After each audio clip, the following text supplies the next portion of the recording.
नमस्कार, बहुत स्वागत है आप सभी का। आपके साथ मैं हूं नलिनी पांडे। अमेरिका से ईरान की बातचीत होगी या फिर नहीं होगी? डील होगी या फिर नहीं हो पाएगी? ये वो सवाल है जो पूरी दुनिया के मन में है इस वक्त। और इसी पर बातचीत करने के लिए मेरे सहयोगी मयंक मिश्रा मेरे साथ जुड़ गए हैं। मयंक, मेरा पहला सवाल यही है कि क्या बातचीत हो पाएगी? आपको लग रहा है कि डिप्लोमेसी से बातचीत बनती नजर आ रही है? देखिए नलिनी, ये वो सवाल है जो इस समय पूरी दुनिया पूछ रही है। और हालात अभी ये हैं, अगर मैं आपको इस समय की बात बताऊं, 10 अप्रैल है, दोपहर का वक्त हो रहा है कि डोनाल्ड ट्रंप ईरान से बातचीत करने के लिए उसी तरह से तड़प रहे हैं जिस तरह कोई मछली तड़पती है और उसको पानी से बाहर निकाल दिया जाए। इनकी उनके फजीयत ना हो जाए। बिल्कुल यही सिचुएशन है इस समय साहब की, एक मछली जैसे तड़पती है उसी तरह से ईरान ने अमेरिका को और डोनाल्ड ट्रंप को बातचीत करने के लिए तड़पा रखा है। और पिछले अगर आप 3 घंटे की बात करें तो जो हालात हैं, देखिए ईरान के डेलीगेशन को कायदे से अब तक जो है इस्लामाबाद पहुंच जाना चाहिए था, लेकिन ईरान ने जाने से मना कर दिया। अभी जो फार्स न्यूज के हिसाब से के हवाले से जो खबरें इस वक्त आ रही हैं, हो सकता है, देखिए सिचुएशन बदल रही है पल पल, कुछ घंटे बाद पलट सकती है सिचुएशन, लेकिन अभी जो सोर्सेज कह रहे हैं खासतौर पर फार्स न्यूज के कि ईरान ने फिलहाल इस्लामाबाद जाने से मना कर दिया है। और ईरान ने शर्त यह रख दी है, जब तक आप लेबनान पर हमले नहीं रोकेंगे, इजराइल नेतन्याहू जब तक लेबनान पर पूरी तरह से हमले नहीं रोकेगा, हम किसी तरह की बातचीत नहीं करेंगे। यह शर्त रख दी है ईरान ने। अब देखिए, इसके पहले एक बड़ा फोन का खेल चला है पिछले 24 घंटे में। अब मैं आपको बताऊं, देखिए ये ईरान की तरफ से ये बयान, मतलब इस तरह का स्टैंड सामने आया है। इसके पहले कुछ देर पहले ईरान के विदेश मंत्री अब्बास अराक्ची साहब की बात होती है रूस के विदेश मंत्री लावरोव के साथ, और उन्होंने पूरे हालात पर चर्चा की। और उसके बाद ईरान का यह रुख सामने आया कि पहले लेबनान पर हमला रोकिए, उसके बाद ही हम बातचीत करेंगे। यानी देखिए, अब आप समझ जाइए इशारों इशारों में कि पुतिन भी जो है यहां पे गेम में अंदर है, पहली बात। दूसरी बात, अब देखिए कल से क्या हुआ। कल यह हुआ कि पाकिस्तान के प्रधानमंत्री शहबाज शरीफ ने फोन किया था ईरान के राष्ट्रपति पेजेश्कियान साहब, उनको फोन किया और फोन करके आज की जो बातचीत थी जो कल होने वाली है, एक्चुअली ये पहले तय था कि आज ही हो जाएगी, शुक्रवार को ही हो जाएगी। इसको लेकर उन्होंने बातचीत की। तो ईरान की तरफ से पहले ही ये बात कह दी गई थी कि भाई देखिए ऐसा है, जब तक लेबनान पर हमले हो रहे हैं तब तक हम किसी तरह की बातचीत नहीं करेंगे। शहबाज शरीफ को यह मैसेज दे दिया गया। उसके बाद शहबाज शरीफ का फोन कॉल जाता है व्हाइट हाउस। डोनाल्ड ट्रंप को इस बात की जानकारी दे दी गई कि देखिए ईरान का कहना ऐसा है कि लेबनान हमारा साथी है, हिजबुल्ला हमारा साथी है और वो पूरी जंग में हमारे साथ खड़ा हुआ है, हम उसका साथ नहीं छोड़ेंगे। देखिए मैं हमेशा से ये बात कहता रहा हूं अपने वीडियोस में, आपने सुना होगा कि ईरान जब एक बार मन बना लेता है किसी के साथ खड़ा होने का तो फिर आप उसको पीछे नहीं हटा सकते। इस मामले में एकदम ईमान का पक्का ईरान। आप कभी भी आजमा के देख लीजिए, जो बात एक बार कह दी उसमें ऐसा नहीं होगा कि सामने कुछ बोल रहा और पीछे कुछ बोल रहा और सुबह कुछ बोल रहा और शाम को कुछ बोल रहा, जैसा कि अमेरिका और इजराइल कर रहे हैं। ऐसा नहीं है। उन्होंने साफ कह दिया कि ये हिजबुल्लाह पर आप हमले रोके, वरना हम आपसे बात नहीं करेंगे। यह बात डोनाल्ड ट्रंप को बताई गई। डोनाल्ड ट्रंप का फोन गया नेतन्याहू के पास और कहा गया कि भाई ऐसा है, देखिए बड़ी भयंकर बेइज्जती हो जाएगी, ईरान तो बात करने के लिए तैयार नहीं है, आप जो है लेबनान से बात करिए। अब देखिए यहां पे चालाकी क्या हो रही है। नेतन्याहू की तरफ से बात आई, बयान आया कि मैंने अपने कैबिनेट को आदेश दे दिए हैं कि हम लेबनान से बातचीत करेंगे। बातचीत किससे करेंगे? हिजबुल्लाह से नहीं करेंगे, हम बातचीत लेबनान से करेंगे। यहां पे देखिए आप चालाकी समझिए कि जो है नेतन्याहू का बयान कि हम लेबनान से बात करेंगे, हिजबुल्लाह से बात नहीं हो रही। ना ही वो ये कह रहे हैं कि हम हिजबुल्लाह पर हमले नहीं रोकेंगे, हम लेबनान से बात करेंगे लेकिन हिजबुल्लाह पर हमले जारी रहेंगे। अरे भाई आपने क्या ईरान को क्या समझ रखा है? ये जो है ना, इसीलिए तो किसी ने कहा मुझसे कि डोनाल्ड ट्रंप और नेतन्याहू विदेश नीति के जिस स्कूल में पढ़ते थे ना, वो ईरान के विदेश मंत्री उस स्कूल के प्रिंसिपल हैं, ऐसा कहा जाता है। समझे आप? मतलब इस तरह की बातें कही जाती है सोशल मीडिया में कि जिस विदेश नीति के स्कूल से डोनाल्ड ट्रंप और नेतन्याहू पढ़ के निकले होंगे ना, ईरान के विदेश मंत्री जो है ना उसके प्रिंसिपल है, प्रिंसिपल। ऐसी नहीं पसंद करता मैं उनको। खैर देखिए आगे क्या होगा ये जनता जानना चाहती है कि बातचीत होगी तो क्या होगा और अगर बातचीत फेल हो जाती है तो क्या होगा। देखिए इसके ये समझने के पहले थोड़ी सी बात और करेंगे हम। देखिए हुआ ये कि अब ये मैसेज दे दिया गया, डोनल्ड वहां पे नेतन्याहू ने जो है इस तरह का बयान दे दिया। लेकिन अब हुआ ये कि इस प्रोसेस के बीच में जब तक ये फोन की बातचीत चलती रही, ईरान फोन हुआ, व्हाइट हाउस फोन हुआ, इस बीच में हिजबुल्लाह की तरफ से 50 रॉकेट दागे जा चुके थे इजराइल के ऊपर और 7 बैलिस्टिक मिसाइल भी दाग दी गई। समझ रहे हो आप? जितनी देर में फोन का खेल चलता रहा, उतनी देर में हिजबुल्लाह ने 50 रॉकेट दाग दिए और वो 50 रॉकेट और 7 बैलिस्टिक मिसाइल भी दाग दी साहब। तो अब वो जो है वो तेल अवीव को भी हिट कर रही है, वो हाइफा को भी हिट कर रही है और वो अशदोद को भी हिट कर रही है। और हालात ये है कि अब वो हिजबुल्लाह की भी मिसाइल रोकना मुश्किल हो रहा है क्योंकि डिफेंस कमजोर हो चुका है इजराइल का। तो अब जब हिजबुल्लाह ने हमला कर दिया तो फिर उसके बाद अगर इजराइल उसके बाद अटैक ना करता तो फिर तो ये मैसेज चला जाता कि साहब ये ईरान से तो हारे हारे, अब ये हिजबुल्लाह से भी हार गए, ये लेबनान से भी पिट रहे हैं, इस तरह का संदेश चला जाता। तो भाई इजराइल को हमला करना जरूरी था, तो फिर इजराइल ने जो है हिजबुल्लाह के ठिकानों पर हमले शुरू कर दिए। अब हुआ यह कि जब इजराइल ने हमले फिर से किए, और देखिए कई शहरों में लेबनान में कल हमने देखा कि जिस तरह से जो है चंद मिनटों के अंदर ही 300 लोगों की मौत हुई लेबनान में। ये एक वो एग्जाम्पल है जिसे इंसानियत के नाम पर एक जीता जागता कलंक है। ये ऐसी घटनाएं सेकेंड वर्ल्ड वॉर के समय हिटलर ने की होगी, उसके बाद ऐसे एग्जाम्पल्स कहीं देखने को नहीं मिलते। जो गाजा में छोटे छोटे बच्चों को मारा गया, ईरान में जो 165 बच्चियों को मार दिया गया, इससे बुरा नरसंहार कोई नहीं हो सकता।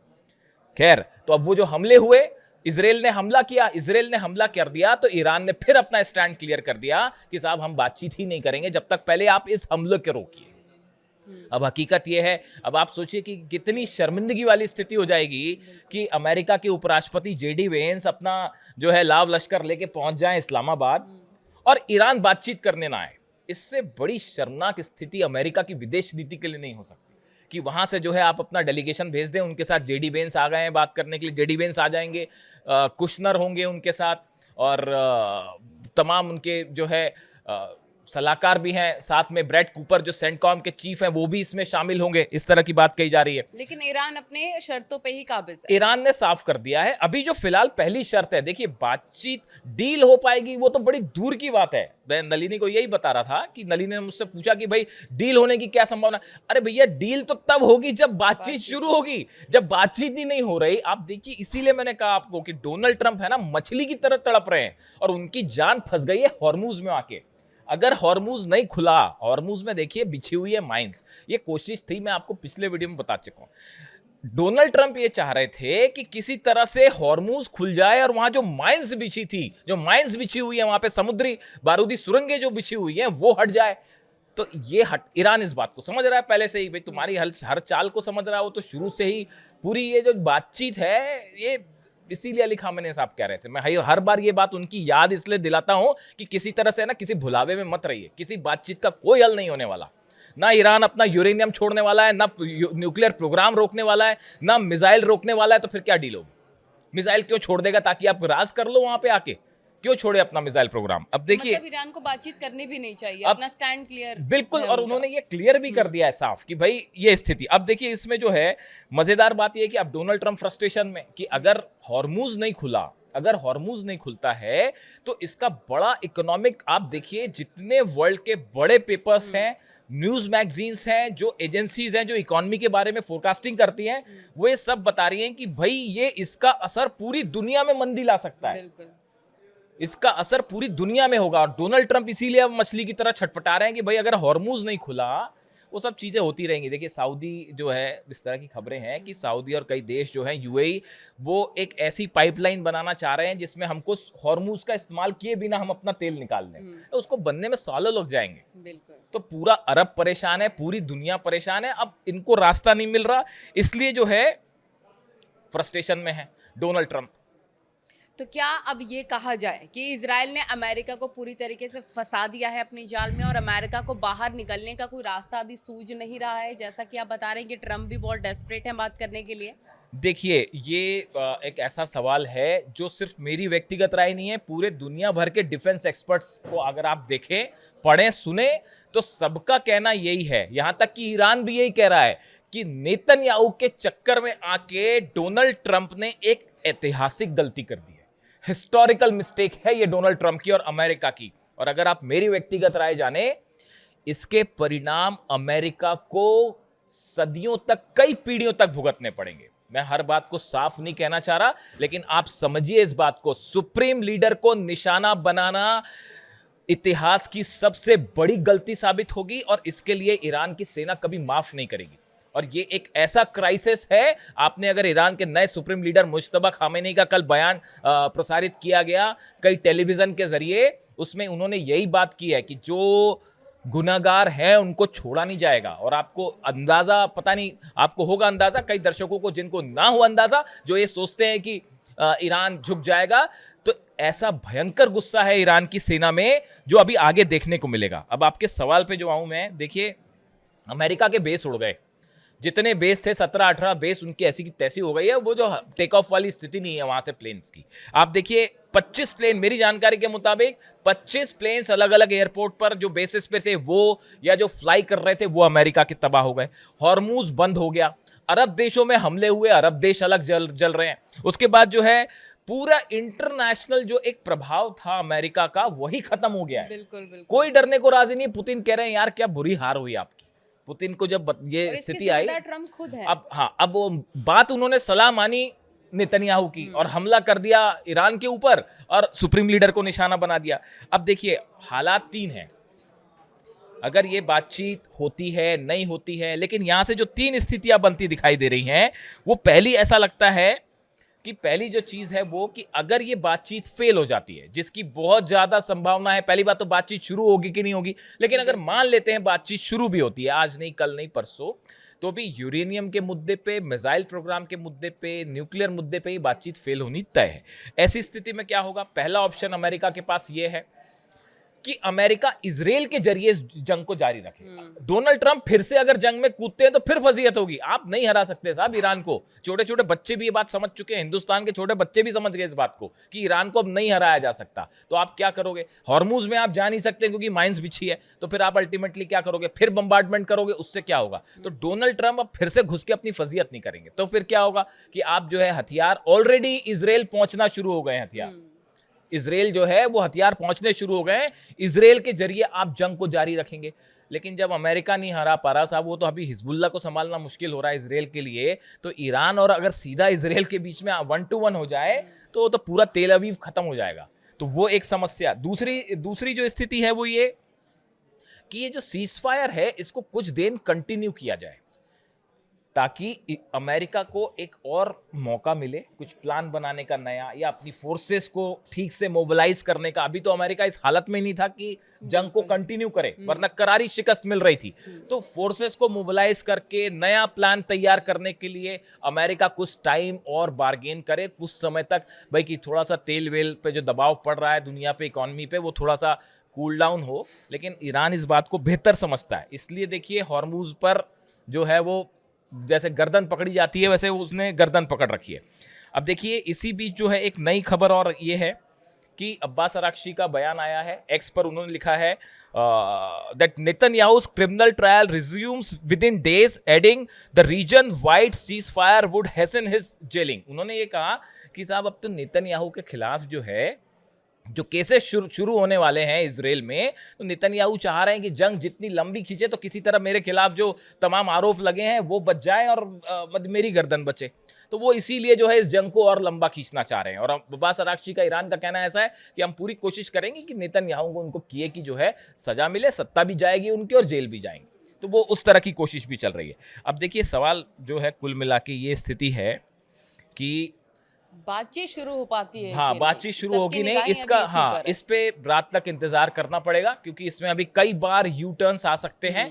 लेकिन एक बात तय है जो मेरी व्यक्तिगत सोच है कि बातचीत हो भले हो, बातचीत ना हो तो कोई बात ही नहीं है, लेकिन अगर बातचीत होती भी है तो कम से कम यहाँ डील तो नहीं होने जा रही। ईरान का स्टैंड क्लियर है। क्योंकि यहाँ सबसे खूबसूरत बात नलिनी ये है, या सबसे खूबसूरत कहें या सबसे अफसोसनाक बात कहें, कि किसी को किसी पे भरोसा ही नहीं है। अमेरिका को ईरान पर भरोसा नहीं है, ईरान को अमेरिका पर भरोसा नहीं है। अब तो हालात ये हैं कि ट्रंप को भी नेतन्याहू पर भरोसा नहीं रहा, ये भी हालात पैदा हो गए। नेतन्याहू को ईरान पर भरोसा नहीं है, ईरान को जो है वो इजराइल पर भरोसा नहीं है, पाकिस्तान को इजराइल पर भरोसा नहीं है, इजराइल को पाकिस्तान पर। वो आपने देखा आज जो हुआ कि ख्वाजा आसिफ जो है पाकिस्तान के रक्षा मंत्री, उन्होंने इजराइल को कैंसर कह दिया। उसके बाद जो घमासान मचा, फिर वो पोस्ट वापस हटाई गई। हालांकि इसमें मेरी थोड़ी सी अलग राय है, कई लोगों ने इसको इसी रूप पे लिया, लेकिन देखिए कई चीजें ऐसी होती है ना जो पर्दे सामने कुछ और होती है, पर्दे के तो पीछे आप कुछ। इसे कैसे देखते आप हैं? हाँ, ये बड़ी इंटरेस्टिंग बात है। आप देखिए जरा कॉमन सेंस लगाइए इस बात का कि एक बातचीत हो रही है जिसको ईरान को मनाने की हर संभव कोशिश हो रही है, उस समय ऐसी बयानबाजी। ऐसा बयान देके वहां रायता फैलाने का काम कोई क्यों करेगा? क्या पर्दे के पीछे ये कोशिश थी कि इजराइल के खिलाफ इस तरह का बयान देकर ईरान को खुश करने की कोशिश की जाए, ईरान को टेबल पे डालने की कोशिश की जाए? बातचीत के रास्ते समझिए, खुले। हाँ, कि ईरान को किसी तरह से जो है खुश किया जाए, मनाया जाए कि भाई आइए और टेबल पे कम से कम आ जाइए, जो डोनाल्ड ट्रंप चाह रहे हैं। क्या ये बयान इस मकसद से दिया गया? देखिए उसके बाद उन्होंने पोस्ट हटाया और इजराइल की तरफ से बयान आया, यानी आज सुबह की जो हेडलाइंस थी सब जगह वो यही चलती रही कि पाकिस्तान ने जो है इजराइल को कैंसर कहा। हालांकि ये बात तो नॉर्थ कोरिया किम जोंग भी ये कह चुके हैं कि इजराइल जो है वह कैंसर की तरह है। तो अब देखिए ये कहने का मतलब ये है कुल मिला के कि इस पूरी बातचीत में हर कदम पर धोखा है, हर कदम पर जो आदमी शख्स कह रहा है उसके मन की भावना कुछ और है, लेकिन कमान ईरान की सेना के हाथ में है और जो गाइडेंस दे के अली खामने साहब गए हैं उससे ना ईरान की सेना हटने वाली है, ना मुश्तबा खामनी हटने वाले हैं। और जो बात मैंने आपको कही वो याद रखिएगा कि जिस स्कूल में डोनाल्ड ट्रंप और नेतन्याहू पढ़े होंगे विदेश नीति, उसके प्रिंसिपल हैं ईरान के विदेश मंत्री। तो बातचीत होगी नहीं होगी, डील तो कैंसिल, डील तो नहीं हो पा रही, और क्या मामला फिर जंग की तरफ बढ़ेगा, थोड़ा सा इंतजार कीजिए। बिल्कुल, और ईरान को फिलहाल अपना स्टैंड क्लियर ही रखना है और ना ही हम देखना होगा, महत्वपूर्ण होगा आपको भी कि बातचीत हो पाती है या फिर नहीं। इसके लिए हमें थोड़ा सा इंतजार करना होगा। हर अपडेट न्यूज़ 18 आप तक पहुंचाएगा, आप हमारे साथ ज़रूर जुड़े रहिए। आज की वीडियो में बस इतना ही, धन्यवाद। Thank you.